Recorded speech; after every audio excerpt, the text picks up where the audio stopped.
Hello all, in this video we are going to discuss about this Mauryan Empire based on the text of Upinder Singh's Ancient India. And the first and most important point is a big lecture, so you have to watch all the content in order to have a good clarity and easy understanding of this topic. So let's get started. So regarding this Mauryan Empire, the basic point is that it extended or spanned between 324 BC and continued till 185 BC. As you can see in this picture, it is considered as the first empire in the history of India having this much of regions as its areas of administration. So it is considered as the first largest empire in Indian soil, and it was founded by Chandragupta Maurya, and he consolidated the political unification, and later the following rulers such as Bindusara and Ashoka, they also added to the consolidation process.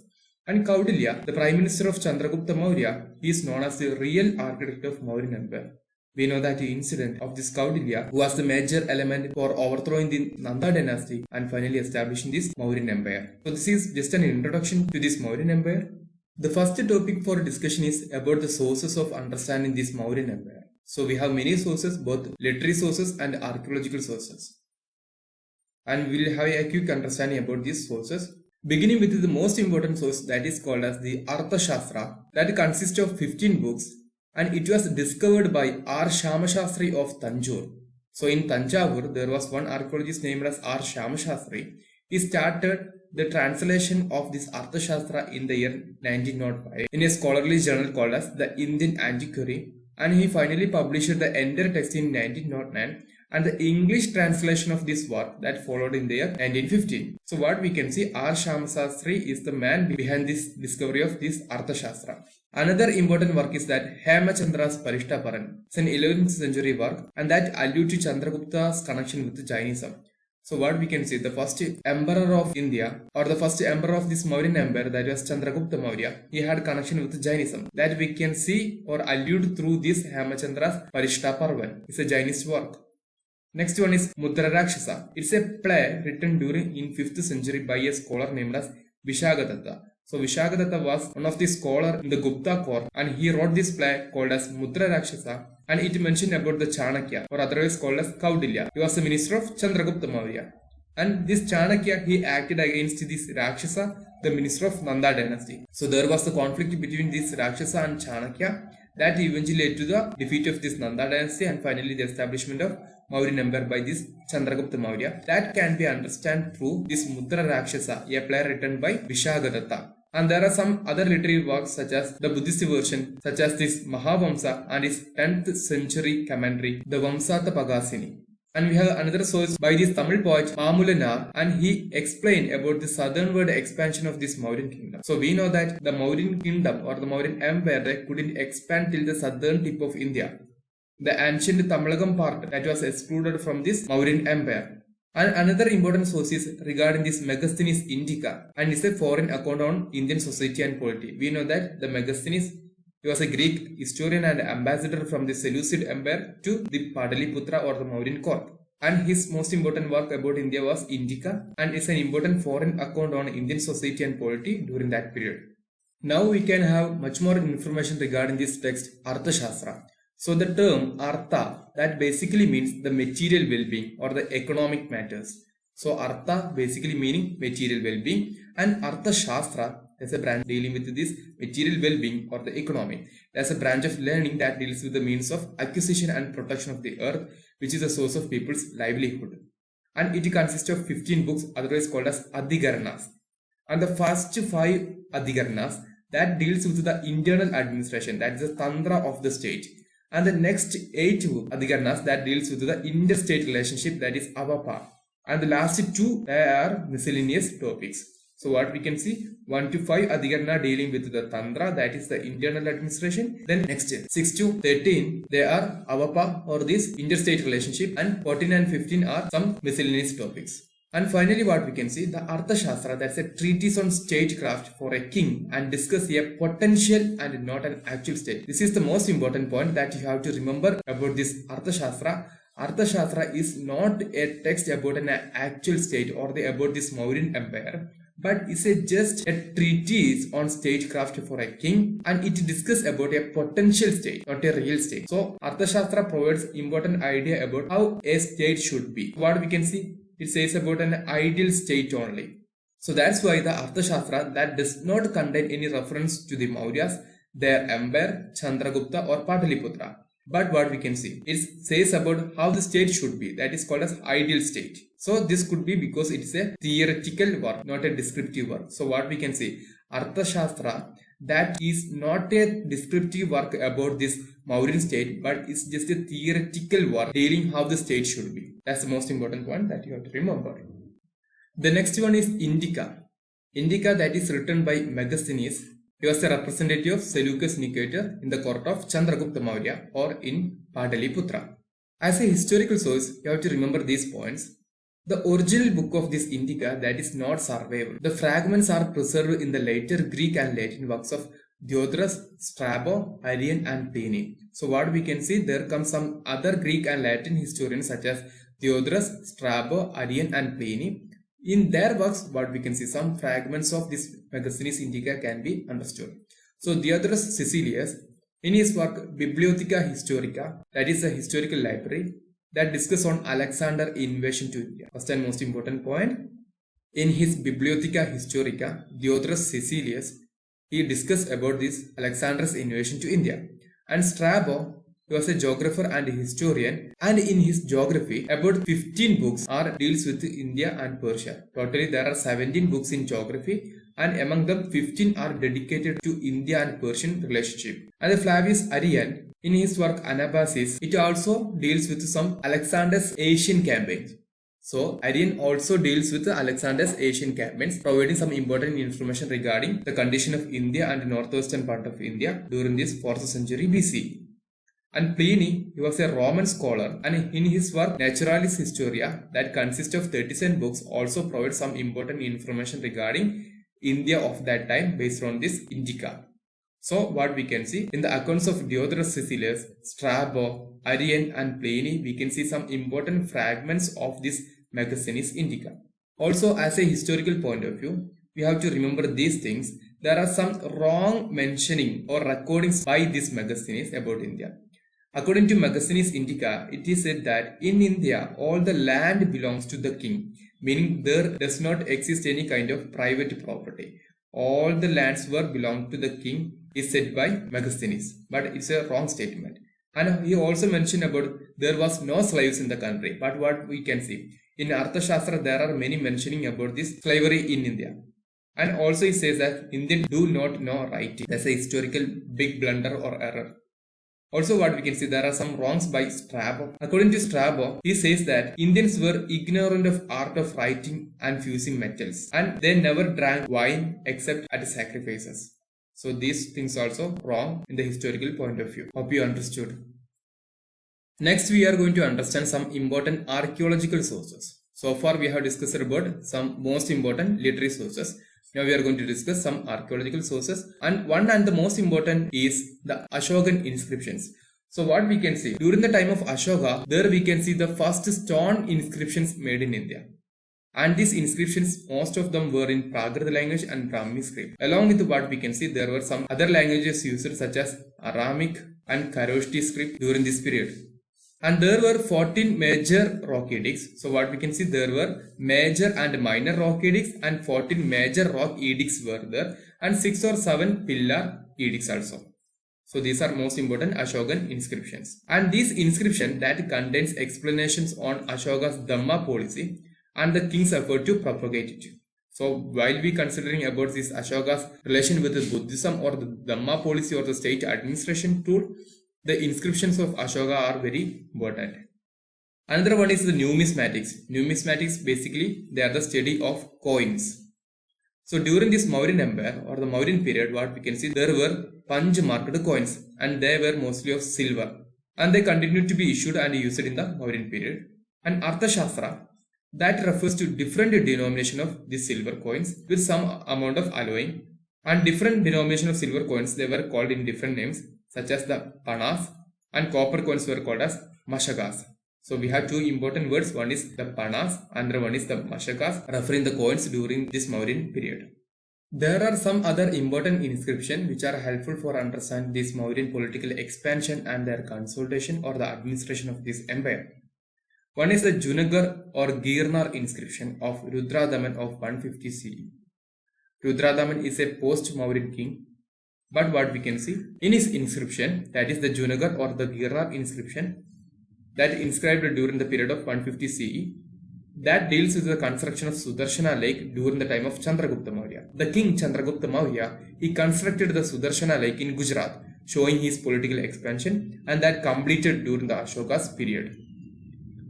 Another one is the Sogora inscription in Uttar Pradesh that recorded an order issued from the Manavasti by the Mahamatras of Shravasti. So it deals with the Mahamatras, an important official.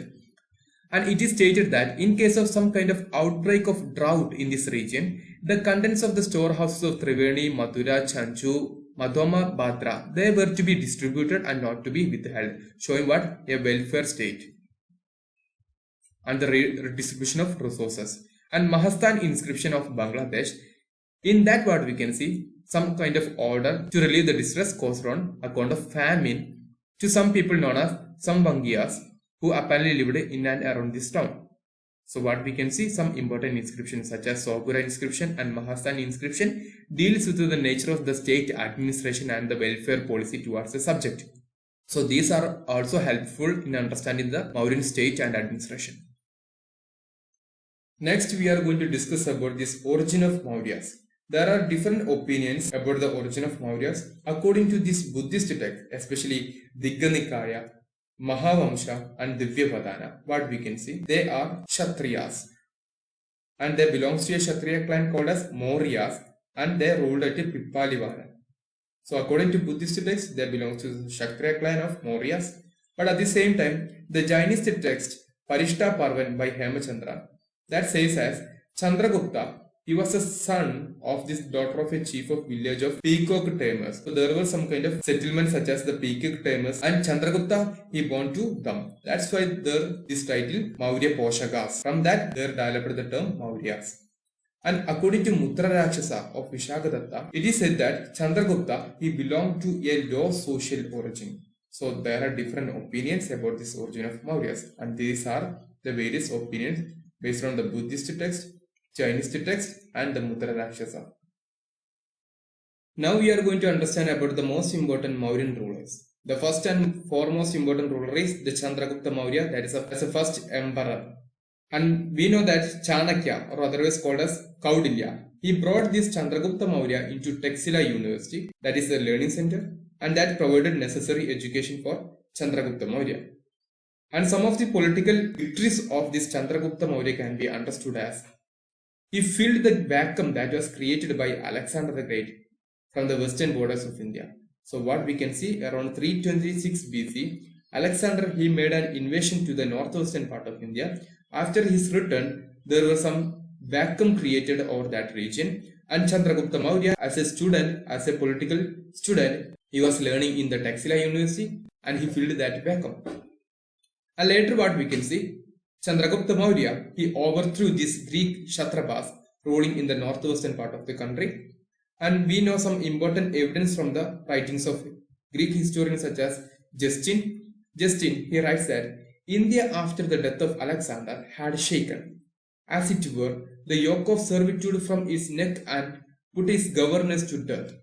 And the architect of this liberation was Sandrocotus. So what we can see, the Greek text use this word Sandrocotus in order to mention about this Chandragupta Maurya and his conquest of this northwestern part of India after this invasion of Alexander.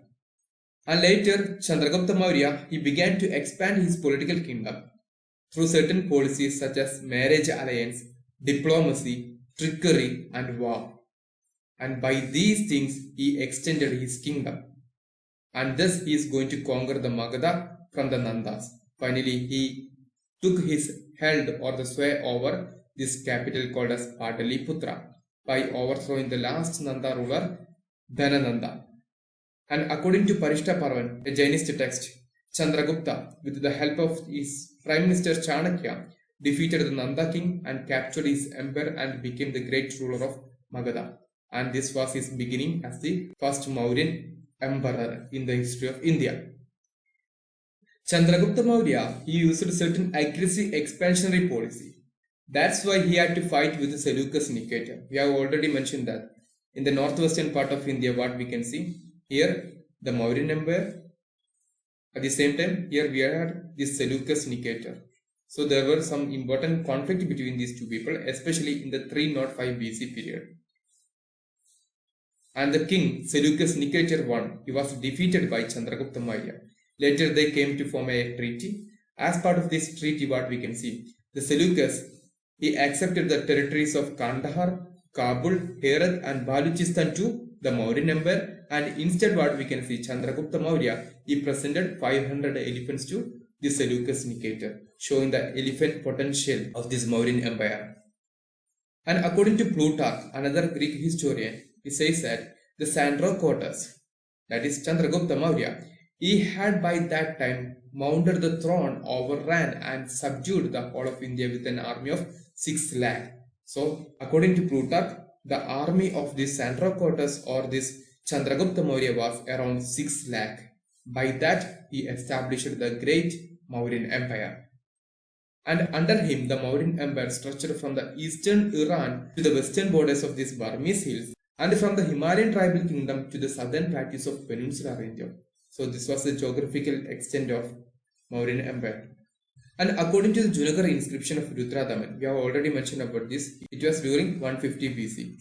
And as per this, what we can say, it indicates the Chandragupta's extend up to Saurashtra region in Gujarat.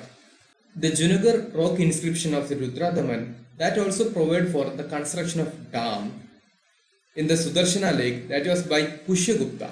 And this Pushyagupta was a provincial governor of Chandragupta Maurya in this. Also, the inscriptions that found at Girnar hills during the time of Ashoka in the regions of Gujarat and Sopara, similarly in the Thane district in Maharashtra, all these reflect that these areas such as the Gujarat, Sopara, Thane, all these areas were under the rule of Mauryan Empire. And we have already mentioned about these rock edicts of Ashoka, and the major rock edicts among the rock edict 2 and 13, they are very important, and that explain the Chandragupta's immediate neighboring states in the south, or what we can see during the time of Ashoka or during the time of Mauryan Empire. In the south, there were some important neighboring states such as the Cholas, Pandyas, Satyaputras and Keralaputras. So, if we draw the map of India like this, what we can see, the Mauryan Empire was up to this region. And down to that, there were some other important states such as the Cholas, Pandyas and Cheras and Satyaputras. So, these were their neighboring states that we can see or that we can understand through this Rock Edict 2 and Rock Edict 13 of Ashoka. That explains during the Chandragupta's period itself what we can see, the southern regions were excluded from this Mauryan Empire. And there were some important Buddhist literature such as Mahavamsha, Deepavamsha. They also give some important detailed account about this Chandragupta Maurya. And the Mudra Rakshasa, we have discussed it many times by the Vishakadatta. It was a play written during 5th century AD, and that considers, according to Vishakadatta's Mudra Rakshasa, that considers Chandragupta Maurya as Vrishala and Kulahina, meaning the person of humble origin. And after ruling for about 25 years, what we can see, Chandragupta, later he abdicated his kingdom to his son Bindusara, and he later returned to Shravanabalagola in Karnataka along with his teacher Bhadrabahu. So what we can see, Chandragupta Maurya, he was eventually attracted towards this Jainism, and his teacher was Bhadrabahu. Along with Bhadrabahu, what we can see, he returned to Shravanabalagola in Karnataka and expanding till Karnataka and spreading of this Jainism. And finally, what we can see, it is said that he has committed Salegana. Salegana meaning, as per this Jainist belief, it's a ritual death by starvation. So it was the life end of Chandragupta Maurya. So hope you understood more information about this Chandragupta Maurya. Next we are going to discuss about Bindusara, the second and most important ruler of this Mauryan Empire. And Bindusara, he was a son of Chandragupta Maurya. And according to Taranath, Taranath was a Buddhist historian, especially a Tibet Buddhist historian. And Hemachandra, a Jainist scholar, the Chanakya, he continued as the minister of Bindusara. So what we can see, Chanakya, he continued as the most important minister of Bindusara also. And according to Divyavadana, a Buddhist text, Bindusara, he appointed his elder son Sumana or Susima as the viceroy of Taxila, and Ashoka, another important son, as the viceroy of Ujjain. And during the time of Bindusara, what we can see, there happened some important revolt in Taxila region and the defeat or the failure of Sumana. During that time, what we can see, Ashoka, he was the viceroy of Ujjain. He went to this Taxila region and he suppressed that revolt. And regarding the future of Bindusara, he also continued the policy of peace with the Greeks. And he had one title called as Amitragada or Amitragada, that is the slayer of foes. That title was given to him by the Greek writers. As we have discussed, Sandrocotus, that was the title given by the Greeks to Chandragupta Maurya. Similarly, what we can see, Amitragada was the title given to Bindusara. And we can see during the time of Bindusara, there comes Dionysius as the Egyptian ambassador to the court of Bindusara. Similarly, we have one more important person, that is Dimachus as the Greek ambassador of the Seleucid Empire to this Pataliputra. So this is about Bindusara. Next, we are going to discuss about the most important king among the ancient India itself. That is the third ruler of this Mauryan Empire, the Ashoka or Ashoka the Great. He ruled between 273 BC and continued till 232 BC. So it is believed that in 273 BC, his father Bindusara he died, and later Ashoka is going to become the emperor of India. But during that period, what we can see, there were many political turmoil and were many political revolt and conflict among different sons and different cousins of Ashoka to the throne. Finally, what we can see, with the help of a minister named as Radhagupta, so with the support of Radhagupta, Ashoka he finally achieved the throne of this Mauryan Empire. And according to Dipavamsha and Mahavamsha, two important Buddhist texts, according to that, what we can see, Ashoka he killed 99 of his brothers, sparing only one named as Tissa. So sparing Tissa, Ashoka had to kill other 99 brothers in order to achieve the throne of this Mauryan Empire. Also, both this Dipavamsha and Mahavamsha, that tells the story of love between Ashoka and Devi. And Devi was the daughter of a merchant of Vidisha. And later he married, and Devi, she became the mother of Ashoka's two celebrated children. One is Mahinda or Mahindra, and later Sangamitra, and both of whom eventually joined the Buddhist Sangha. And one uniqueness to Ashoka is that he is the first king in Indian history who has left his records engraved on stones. That we are discussing through Ashokan inscriptions. So Ashokan inscriptions, they were mainly the rock edict and pillar edicts. So through that, Ashoka became the first king in the history of India who has left his records engraved on stones. Next, we are going to have an understanding about Ashoka and his relationship with the Buddhism. We have already mentioned that Ashoka, he had to kill about 99 of his brothers in order to achieve his kingdom. And thus later happens the Battle of Kalinga in the year 261 BC. After the Battle of Kalinga, what we can see, it is believed that Ashoka, he was converted into Buddhism after seeing the killings or the death of or the bloodshed of thousands of people. And regarding his relationship with Buddhism, it is said that Ashoka, he had some kind of close connection with the Buddhist Sangha, and especially with the leading monk of that time, that is Upagupta. So Ashoka has some kind of close connection with this person, Upagupta, the most important Buddhist monk of that time. But it is said that he doesn't seem to have become a member of the order. But instead, Ashoka, he had kept his cordial relationship with or the friendship with this Upagupta.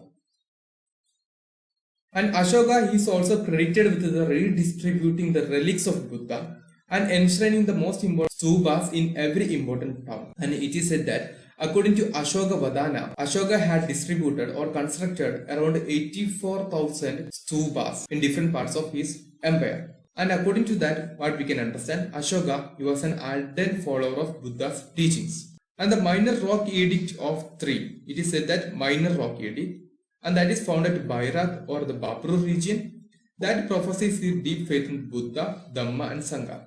The Babru Edict of Ashoka, that signifies or that indicates Ashoka's faith in Buddhism. And there are some important terms such as Sakya, Buddha Sakya and Upasaka in the Minor Rock Edict number 1. that suggests the king Ashoka as the most important lay follower of Buddha, showing his gradual attraction towards Buddhism. Anyhow, what we can see, Ashoka had some kind of deep connection with Buddhism. Some other information regarding Ashoka's relationship with Buddhism. There is one important inscription called as Rumbindai inscription, and it says about the 20 years after the consecration of Ashoka. So 20 years after becoming the king of the Mauryan Empire, Ashoka, he had visited the Lumbini. The significance of Lumbini is that the Buddha's birthplace. So Ashoka had made a visit to Lumbini after 20 years of his consecration and worshipped there, and installed a pillar to commemorate the visit. So the Rumbindai pillar inscription of Ashoka says about this event, and another one is the Nigali Sagar pillar inscription again in Nepal, and it was 14 years after his consecration, much earlier before this Rumbindai inscription. Ashoka, he enlarged the stupa enshrining the relics of Buddha Konagamana. There was another Buddha called as Buddha Konagamana, otherwise called as Kanagamuni. It's a mythical Buddha. And the stupa of this Buddha that was made into or enlarged into double of its size. That's the importance of Nigali Sagar pillar inscription. And Ashoka, he conducted the third Buddhist council at Pataliputra in 250 BC. So what we can see, there are 4 important Buddhist councils, and during this period 250 BC, Ashoka, he conducted or he gave the leadership of this third Buddhist council, and that held in Pataliputra, and that was presided over by Moggalliputta Tissa. But what we can see, Ashoka's inscription does not mention any such event. We came to know about this Buddhist council only through Buddhist evidences. And according to Mahavamsha, after the third Buddhist council, what we can see, there have some kind of foreign missionaries to different parts of the world. Thus, Majjhima Kassapagoda, Dundibasara, Sahadeva, and Mulagadeva, they were sent on mission to Himalayan region, Sona and Uttara to Swarnabhumi. Swarnabhumi perhaps meaning Myanmar or the Southeast Asian regions, and Mahindra to Sri Lanka.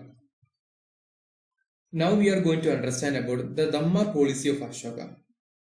The Dhamma policy of Ashoka is very most important point regarding Ashoka's administration and its nature. And another important feature of this Dhamma policy is that the Dhamma ideologies, they were mostly or highly inspired from Buddhist teachings itself. So now let's look into the Dhamma policy of Ashoka.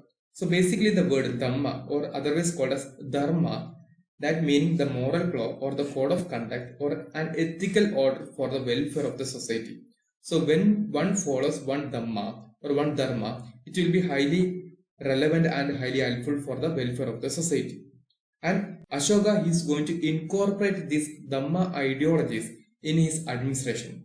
So he practiced such principles in his administration for bringing much welfare policies or administration in his empire. As part of that, he appointed some important officials named as Dhamma Mahamatras. So there he created a new department or new officials to propagate the ideas of Dharma or Dhamma among the people. And the king, Ashoka, he also conducted some Dhamma Yatras, Dharma tours or religious tours, as we have discussed about this Lumbini trip, such things. For this, and he sent missionaries to different parts of the world. As part of that, what we can see, Ashoka, he sent his son Mahendra and later his daughter Sanghamitra to propagate Buddhism in Sri Lanka. And some important features of Ashoka's Dhamma policy or the Dhamma that we can understand through Ashoka's various rock edicts. So Ashoka's rock edicts, they provide necessary information regarding the Ashoka's Dhamma policy. And the rock edict 1, that announced some kind of ban on animal sacrifice, signifying the importance of ahimsa or non-injury. So non-injury as the most important, or ahimsa as the most important feature of this Ashoka Dhamma. And it also advocates good conduct and social responsibilities. The rock edict 9, that criticizes the ceremonies and rituals that wouldn't produce any result in this world.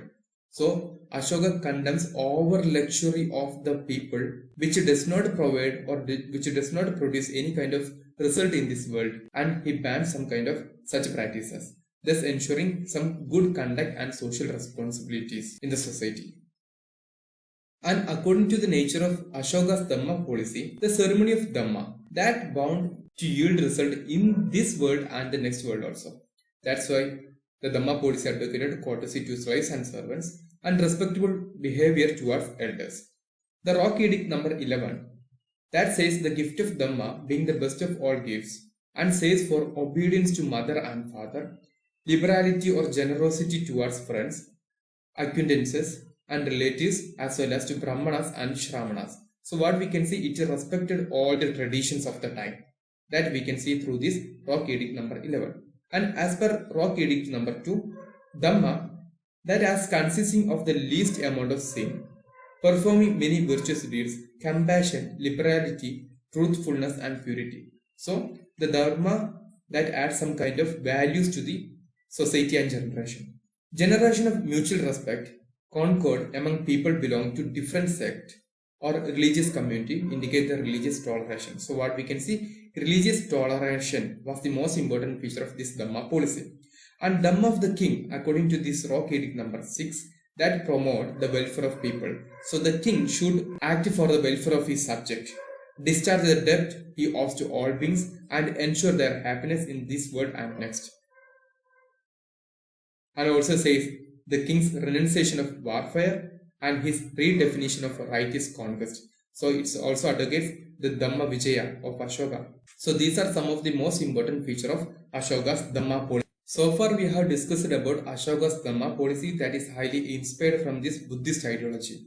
But there are some important contradictions of this Ashoka's Dhamma with the Buddhism. According to historian Romila Thapar, she says as the Dhamma policy, it was a political tool which failed as a unifying strategy. So what we can see, Dhamma policy was highly unifying tool or a political tool during that diversified society, but that failed as a unifying strategy. And the Dhamma policy that do not contain the Buddhist keys such as the explanation to dukkha, the eightfold path and the doctrine of impermanence or the goal of Nibbana. So what we can see, the dukkha, eightfold path or Ashtangika Marga, the doctrine of impermanence or goal of Nibbana, all were the most important Buddhist teachings. And the Ashoka's Dhamma policy that does not contain any Buddhist keys or Buddhist solution to this or Buddhist explanation to these ideologies. We have made an extensive video regarding early Buddhism, you can watch. Ahimsa, one of the most important feature of Buddhism and also what we can see Ashoka's Dhamma policy. But the policy of Ahimsa, that concept is already mentioned in Arthashastra that describes as the duties common to all Varnas and Ashramas in order to maintain the internal security of the state.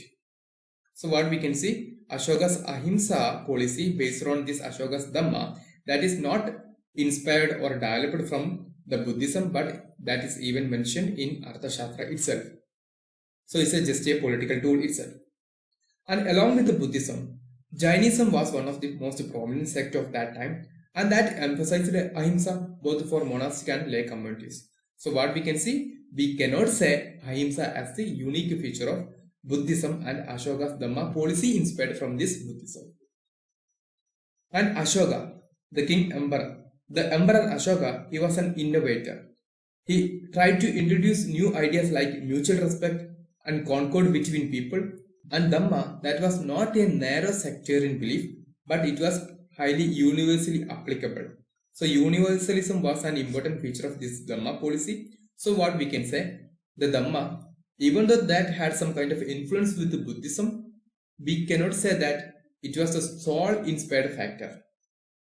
And Dhamma Mahamatras, the important officials appointed by Ashoka in order to propagate Dhamma ideologies, they had to occupy with all sect and community. And the inscription at Barabar Hills that indicate the Ashoka extended his patronage to the ascetics of Ajivika sect. So what we can see, Ashoka being the emperor, being the innovator and being the man behind the Dhamma policy, he developed this ideology in order to have a better administration in his state than promoting the Buddhist ideology. So far we have discussed about Ashoka's life, Ashoka's connection with Buddhism and Ashoka's Dhamma policy. Now we are going to revise these major rock edicts of Ashoka and their most important messages. The rock edict number 1 that prohibits animal sacrifice, meaning the element of ahimsa can be understood from this. And holidays of festive gathering. Rock edict number 2 says as the social welfare policies such as the medical treatment for men, animals, construction of roads, wells, tree planting, etc. Rock Edict number 3 says as the liberty towards Brahmanas and Shramanas respecting one's parents, one of the moral duty of everyone. Rock Edict number 4 that says as the Dhamma Gosha, that is the sound of Dhamma or righteousness or victory, or Berigosha, sound of war. So what we can see, instead of war, one should promote Dhamma. Rock Edict number 5 says as appointment of the officials called as Dhamma Mahamatras for the first time in his 12th regnal year. After being the king, during his 12th period, what we can see, he created this post called as Dhamma Mahamatras. And Rock Edict number 6 says as the instructions given to this Dhamma Mahamatras and the speedy and smooth administration of the state. So state welfare or administrative policy can be understood through this Rock Edict number 6. And Rock Edict number 7 says as the plea for toleration among all sects, meaning the religious toleration was the most important feature of Ashoka's period, and that we can understand through his Dhamma policy and that through his Rock Edict number 7. And Rock Edict number 8, Dhamma Yatras, the royal tours or religious tours conducted by the king. The Rock Edict number 9 that attacks some kind of ceremonies that performed after birth, illness, marriage and before setting out for a journey, and there were some important over luxurious ceremonies, and King Ashoka is going to attack such kind of ceremonies through his Rock Edict number 9. And Rock Edict number 10 that disapproves of the individual's desire for the fame and glory and stresses on Dhamma. So again, the Dhamma stressing policy can be understood from his Rock Edict number 10. And Rock Edict number 11, that is very important, that again elaborates on his Dhamma, and that adds to the respect of elders, abstaining from the killing of animals, and liberality towards friends and elder people. Rock Edict number 12 that says as another appeal for tolerance among different sects, again the religious toleration policy. Rock Edict number 13, that's the most important and the longest Rock Edict, and it also says about the Dhamma Gosha instead of Berigosha. So Rock Edict number 4 also says the same, and also it mentioned about the Kalinga War. So these are some of the most important Rock Edicts of King Ashoka, and the most important feature of these Rock Edicts are, these are very much helpful in understanding Ashoka's administrative policy. Along with the major Rock Edicts, there were some important minor Rock Edicts also. And we can see the minor Rock Edicts, they are found on 15 rocks across the country and in Afghanistan also. Afghanistan also meaning showing the extent of this Mauryan Empire during the time of Ashoka. And Ashoka, he uses his name only in 4 of these places, namely Maski and Brahmagiri in Karnataka, Gujra in Madhya Pradesh and Nettur in Andhra Pradesh. So these 4 are the most important regions where we can see the names used by Ashoka in his inscription. And along with the Rock Edicts, there were Pillar Edicts also. And for these Pillar Edicts, there used 2 types of stones, such as spotted white sandstone from Mathura region and buff colored sandstone and quartzite from Amaravati region. And the most important feature of these pillars were, all the pillars were monolithic. So they used monolithic pillars during the time of Ashoka. And the Pillar Edict number 1, that says as Ashoka's principle of protecting his people. Pillar Edict number 2 says as Ashoka's Dhamma policy. Pillar Edict number 3 that says as the avoiding practices of cruelty, sin, harshness, pride and anger among his subjects. Pillar Edict 4, the responsibility of the Rajugas. Rajugas were the special officials appointed in district. Pillar Edict 5 that lists some important animals and birds that should not be killed on certain days, showing his ahimsa. Pillar Edict 6, that is the Dhamma policy of the state. So what we can see, Pillar Edict 2 and Pillar Edict 6 also contributes towards this Dhamma policy. And Pillar Edict 7 also adds Ashoka's work for fulfilling his Dhamma policy and religious tolerance. So that's all for this chapter, and this is part 1. We'll be discussing about this Mauryan administration, economy and their decline theories in the next episode.